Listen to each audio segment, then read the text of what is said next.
ハロー、皆さん。今日はヘルシンキの周りにある島に来ました。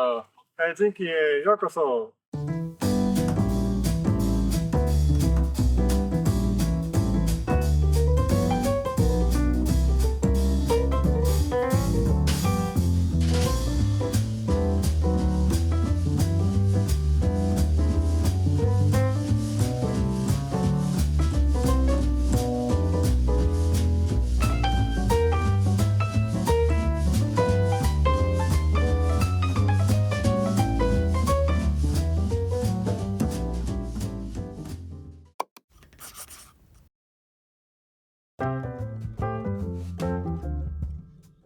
フェリーに乗ってスオメンリンナへ向かいます。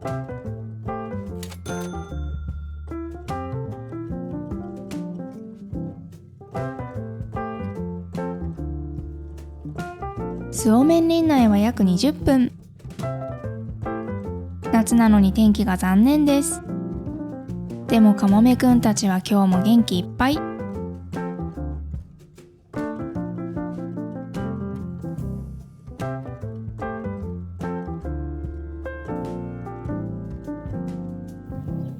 スウメンリナはヘルシンキの南東にある島の要塞。もともとは対ロシアの防衛のためにスウェーデンによって建設された。当時はスウェアボリ、つまりスウェーデンの城と呼ばれていた。この要塞は150年以上にわたってスウェーデンとロシアに占領されていたけど、フィンランドから独立を果たした後、スウメンリナ、つまりフィンランドの城に改名された。スオメンリンナは8つの島々にまたがる広大な要塞。現在も住民が住んでおり、生活と歴史が共存する珍しい場所です。ユネスコの世界遺産にも登録されています。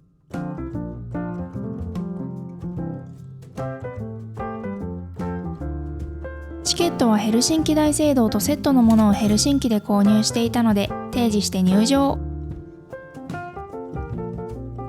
このスオメンリンナ教会はロシア帝国時代に正教会の教会として建設されました。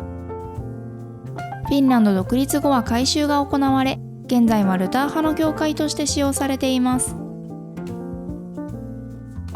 また、スオメンリンナ教会のユニークな点は、教会の塔が公開用の灯台としても使われていることです。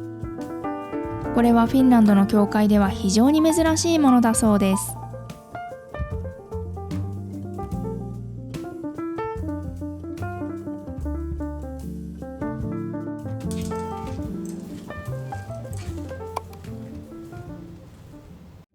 今回私たちが訪れたのはこのスオメンリンナ博物館のみ。スオメンリンナの建設、軍事史、文化的な背景など要塞全体に関することを紹介しています。特に要塞の建築に関する技術や当時の生活に関する展示が充実しており、スオメンリンナの全体像を知るために最適な場所です。スオメンリンナの島には他にもこれらの博物館があるので、時間のある方はぜひ訪れてみてください。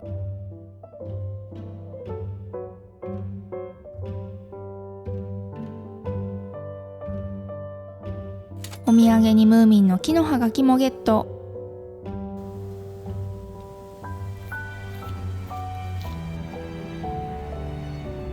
こちらにもかわいい訪問者。ふわふわのひなも一緒です。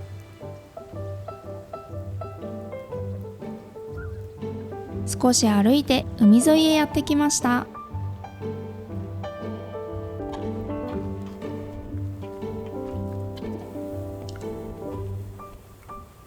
海沿いは砲台の跡地になっています。ちなみにスオメンリンナの島には現在でも軍の基地が設けられています。ドローンは法律上問題ないエリアを確認して博物館の人にも念のため確認をしましたが、結局風が強かったので諦めました。島の形が面白いので一部だけでも撮りたかったため残念。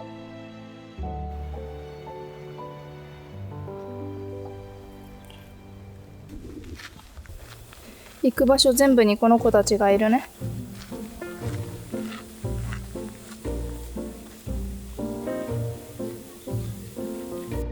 ドイツにもたくさんいるのでマークは飽きている様子。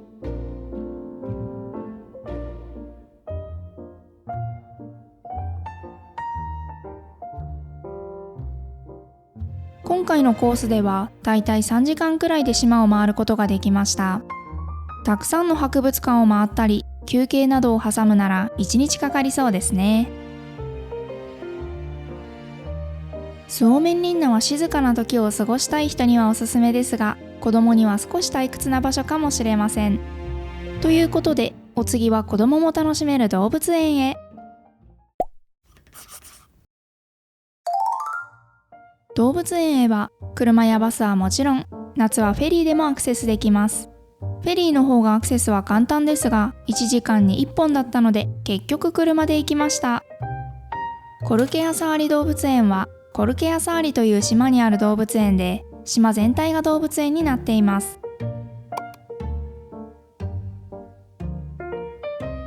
動物園は1889年に設立されて以来、自然環境との調和を大切にしてきました。約150種以上の動物が飼育され、フィンランドの北方の動物を中心に、ユキヒョウ、シベリアトラ、アムールヒョウ、トナカイなど、寒冷地域に生息する動物が多く見られます。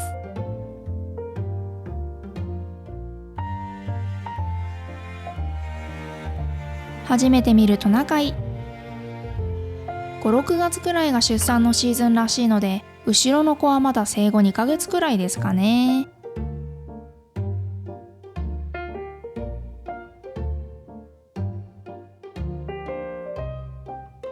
食べる、そして食べる。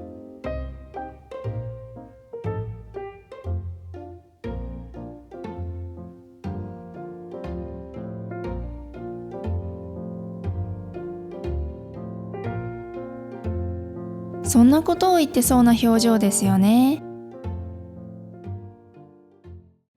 すぐ近くにはターキンがいました。ターキンはブータンあたりに住んでいる生き物だそうです。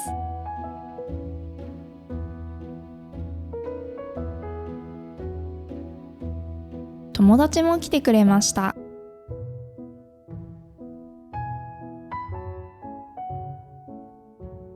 なかなかブータンに行く機会はないので、見慣れない生き物ですよね。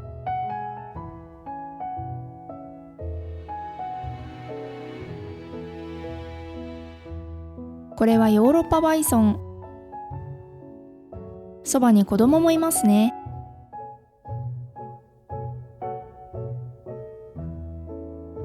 おっきなあくび。人間のようですね。この子は出産を終えたばかりなのか、まだ袋がだらりとついたまま。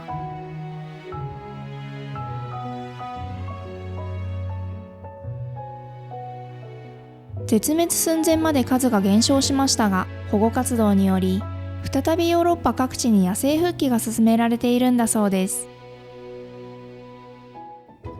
こちらでは猿たちが飲み取り中。これは世界共通ですね。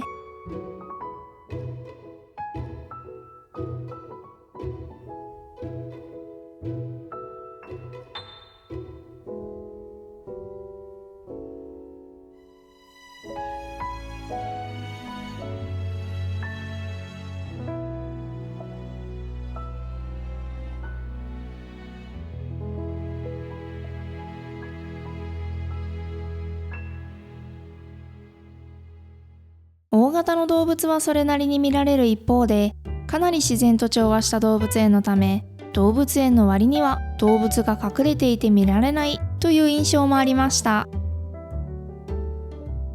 特にネコ科の動物は夜行性なので、閉園1時間前くらいまでなかなか見られませんでした。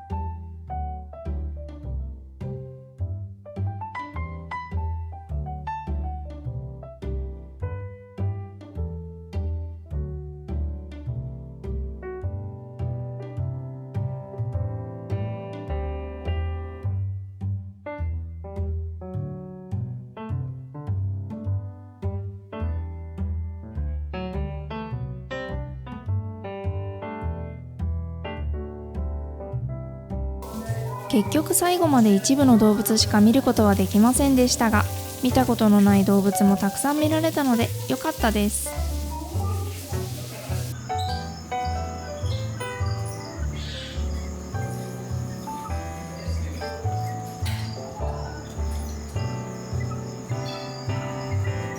遊んでいるだけだと思ったら、いじめのような事態になっているコビトマングース。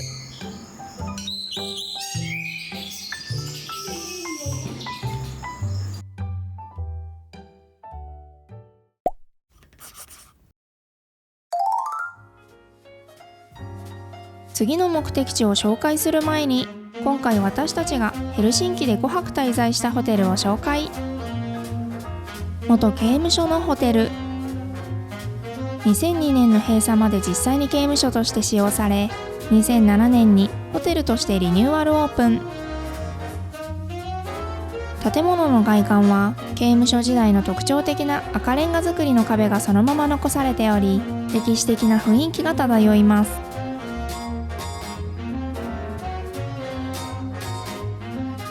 ホテル内にはかつての刑務所の廊下や独房をリノベーションした客室があり、独特の歴史的な雰囲気を感じられますが、モダンな設備が整っているため快適な滞在が可能です。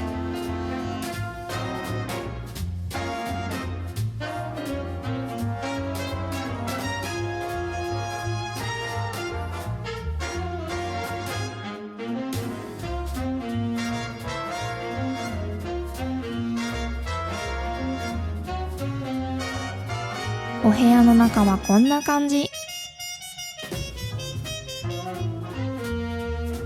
かつて使われていたと思われる鍵も飾られています。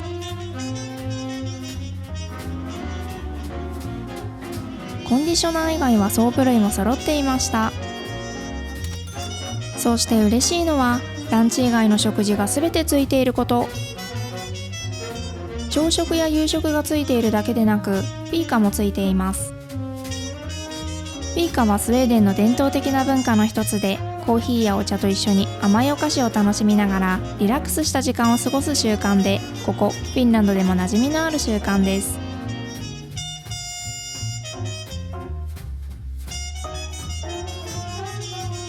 予約制でサウナも利用できるので、滞在中2回利用しました。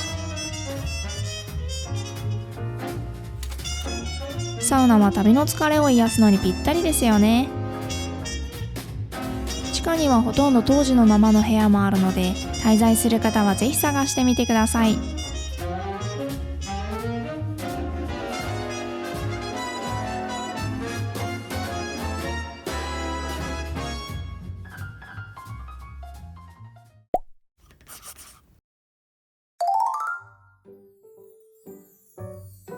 この日はヌークシオ国立公園へ。ヘルシンキ市内からは車で40分、バスでは1時間半。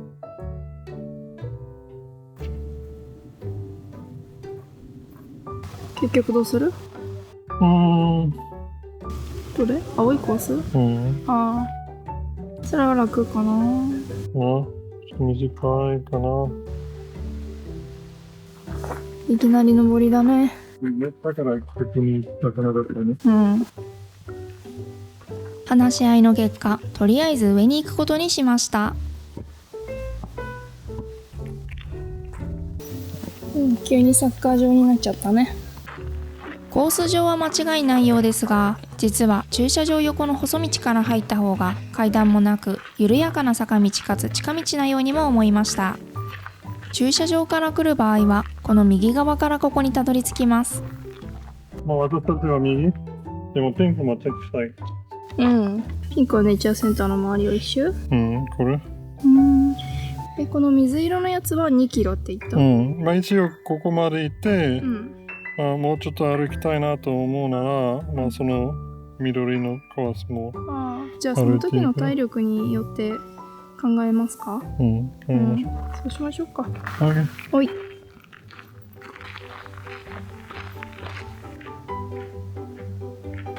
このハイキングコースの楽しみ方は、周囲の木の色や形をよく見て自然を感じること。そうすれば日常のあれこれと忙しい考えを忘れて気持ちをリセットすることができます。頑張りすぎてしまう日本人にはぴったりの場所ですね。そこから登ったら何か見えそうな雰囲気があるね。ちょっと登ってみちゃう。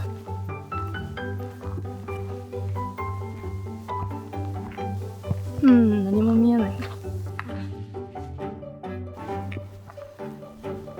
ただスキップしただけになっちゃったかな。ヌークシオ国立公園は約53平方キロメートルに及び、広大な森林と湖沼地帯が特徴です。豊かな自然が保護されており、野生動物や植物が多く生息しています。夏と冬でハイキングコースは異なるため、出発前にネイチャーセンターで確認することをお勧めします。国立公園への入場料は無料です。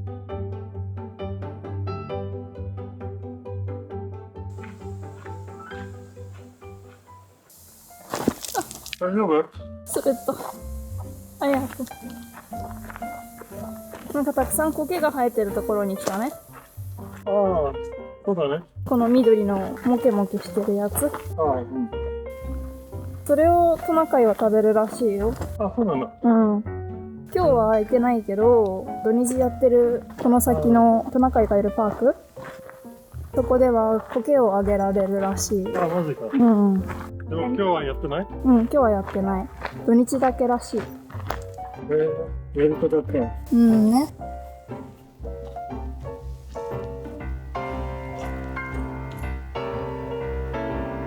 この辺りはもうブルーのコースではなくグリーンのコース。ブルーだと少し物足りなく感じました。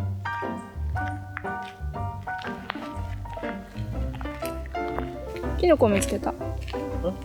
でもこれは食べれるキノコじゃなさそうだね。まあ一応取っていいよ。そうなの？フィンランドでは、確かベリーとかキノコ、全部取っていい。いらないかな。その後も森の中を探検。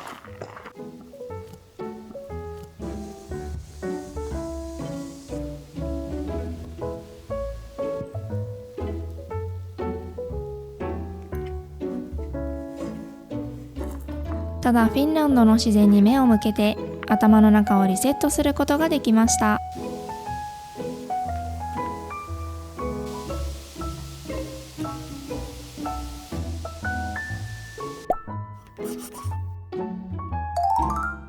最終日は午後のフェリーでヘルシンキからドイツへ出発。受付にはお姫様。部屋はこんな感じです。今回も料金には車の輸送代も含まれています。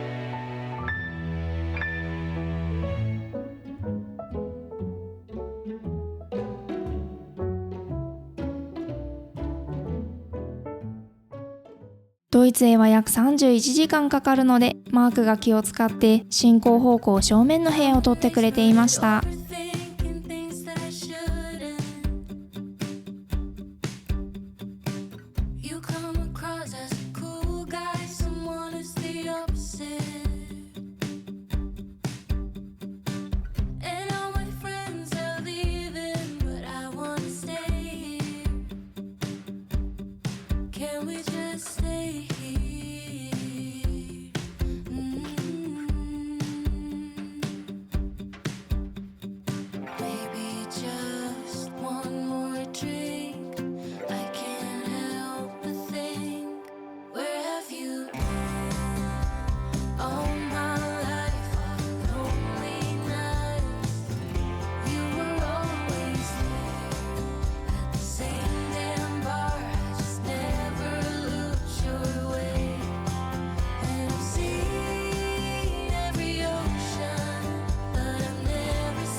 さて、ヘルシンキの旅はここまで。次回はドイツフランケンシュタイン城のハロウィン動画です。チャンネル登録、高評価ボタンお願いします。また次の動画でお会いしましょう。チュース。